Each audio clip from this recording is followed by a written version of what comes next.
Nagbabalik na naman ang inyong tagapaglingkod ng mga balita at pawang katotohanan lamang. Naging mainit nga na usapin sa mundo ng social media. Nagkagulo na. Marcoleta may matinding revelasyon na inilabas.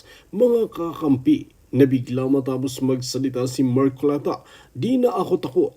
Pahayag na nagpayanig online. Mainit na usapin sa mga netizen, di makapaniwala sa ibinunyag ni Marcoleta. Bigla ang pagbalik ang ingay ni Marcoleta. Maraming napaisip, nakakagulat, mga lihim umano'y isa-isang lumabas. Ang tensyon ay mas lalong tumataas matapos kumalat ang viral video. May mga nagagalit dito sa matinding revelasyon na usap-usapan ngayon.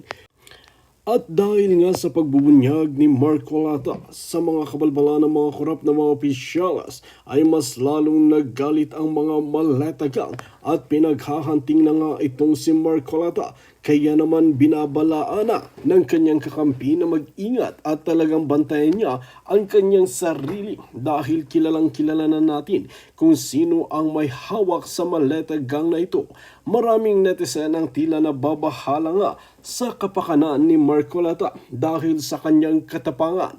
Ngunit mas lalong maraming nabilib dahil hindi niya pinagbibigyan ang mga korap na opisyalas kung may hawak na siyang matinding ebidensya laban sa kanila. Well mga kaibigan, para nga sa karagdagang impormasyon, panoorin nga natin ang buong video. At kung bago ka lamang sa aking channel, huwag kalimutan i-click ang subscribe button at notification bell para lagi kang updated sa ating mga bagong video. At para sa sulit